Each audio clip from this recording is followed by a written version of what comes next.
नमस्कार, आप देख रहे हैं अपनी मथुरा न्यूज़ और मैं हूँ आपके साथ मैं प्रतीक चतुर्वेदी। वहीं हम आपको बता दें, आज मथुरा में महामहिम राज्यपाल आनंदीबेन पटेल का पंडित दीनदयाल उपाध्याय सभागार में आगमन हुआ। वहीं उन्होंने अपने भाषण के द्वारा सभी को कहा कि जिस प्रकार से इस समय खेती की जा रही है, यह काफ़ी सही नहीं है। उनके द्वारा कहा गया कि जैसे कि पहले खेती की जाती थी जिसमें खाद को बनाना सिखाया जाता था और उस प्राकृतिक खाद से खेती होती थी तो वह काफ़ी उपजाऊ थी और काफ़ी पौष्टिक थी, जिससे लोगों में कम बीमारियां थी। लेकिन आज के दौर में जहां बीमारियां लगातार बढ़ रही हैं, तो उनके द्वारा कहा गया कि खेती में लगातार केमिकल का उपयोग हो रहा है, उसके चलते यह बीमारियां हो रही हैं। वहीं उन्होंने अपने भाषण में क्या कुछ कहा, सुने और देखें यह रिपोर्ट।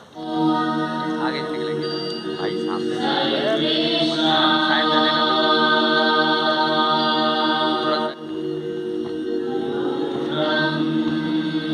पीछे करो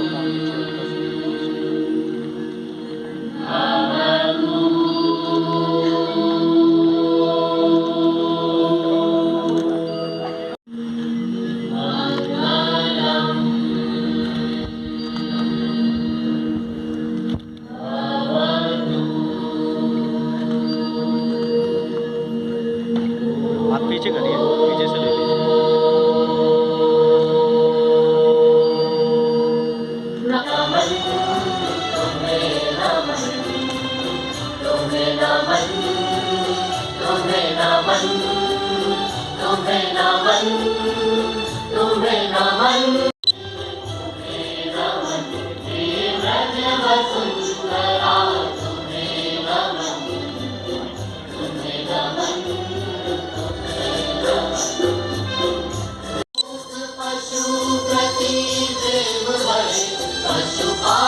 कृपया इन सभी को उप उपाधि से विभूषित करने की कृपा करें। योग्य पाए गए हैं। मेरी कुलपति महोदय से प्रार्थना है कि कृपया इन सभी को उप उपाधि से विभूषित करने माइक्रोबायोलॉजी की परीक्षा में उत्तीर्ण हुए हैं और उक्त उपाधि में योग्य पाए गए हैं। मेरी इधर देखिए, इधर देखिए, इधर देखो, इधर। हाँ, यहाँ सब एक साथ बेटा सीधे कर दो, एक साथ नहीं।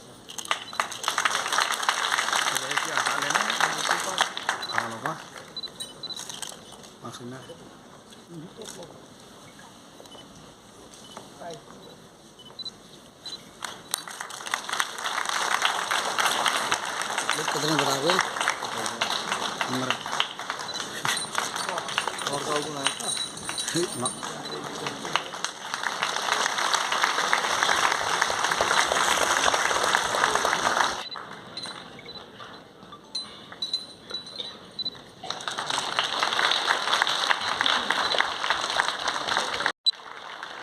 गंगा से doctor PG Pandey memorial gold medal, Mahipal Singh memorial gold medal. स्वस्थ बनो, समृद्ध बनो, उदार बनो।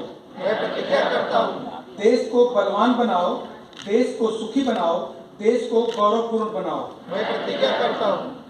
पशुधन के विकास के लिए नए नए अनुसंधान करो, नए ज्ञान का अध्ययन करो, अनुसंधान के परिणामों का प्रसार करो। मैं प्रतिज्ञा करता हूँ।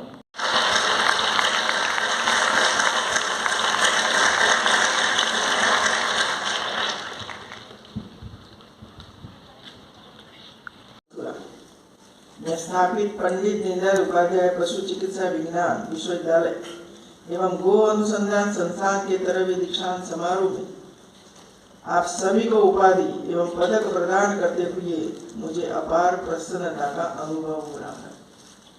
सबसे पहले मैं भगवान श्री कृष्ण की नगरी मथुरा को प्रणाम करती हूँ, जहाँ सूरदास, स्वामी हरिदास तथा रसखान जैसे महान कवियों का जन्म हुआ।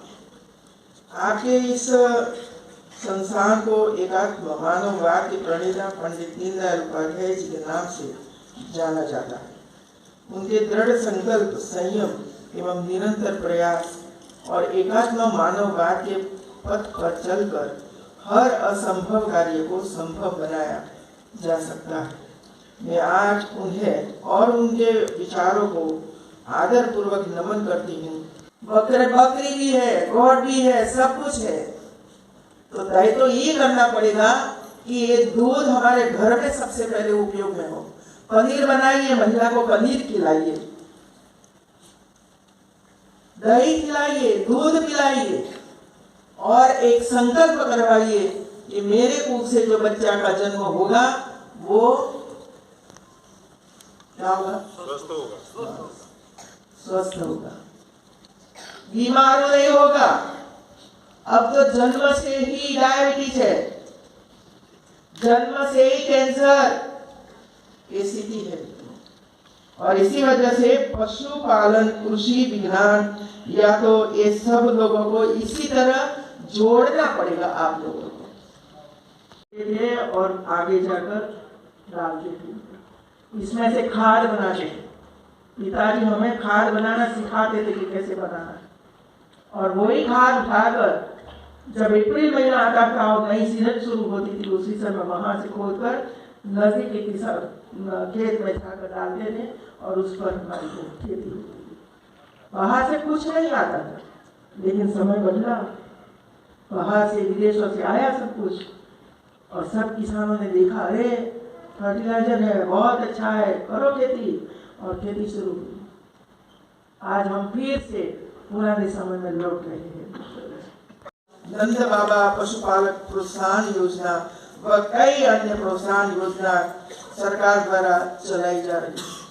मुझे अवगत कराया गया है कि विश्वविद्यालय द्वारा ज्ञान और कौशल विकास हेतु 22 संकाय सदस्यों व 67 विद्यार्थियों ने IDP NAHEP परियोजना के अंतर्गत America, Canada, Philippines, Thailand, Vietnam, Japan, Croatia, Sweden व दक्षिण कोरिया आदि देशों के प्रतिष्ठित शिक्षण संस्थानों में प्रशिक्षण प्राप्त किया है। इसके अतिरिक्त छात्रों की दक्षता व निपुणता में वृद्धि करने के संकल्प के साथ व्यावसायिक रूप से भाषा ज्ञान को बढ़ाने हेतु फ्रेंच, जर्मन व स्पेनिश भाषा की कक्षाओं का भी छात्र हेतु आयोजन किया गया, जो 140 करोड़ हो चुकी है। पशुधन की स्वास्थ्य रक्षा व उनके उत्पादन को बढ़ाने के लिए केंद्र व राज्य सरकार द्वारा अनेक योजनाएं संचालित की जा रही हैं। विश्वविद्यालय की महिला अध्ययन केंद्र इकाई द्वारा ग्रामीण महिला कृषकों व पशुपालकों को योजनाओं की जानकारी प्रदान की जा रही है।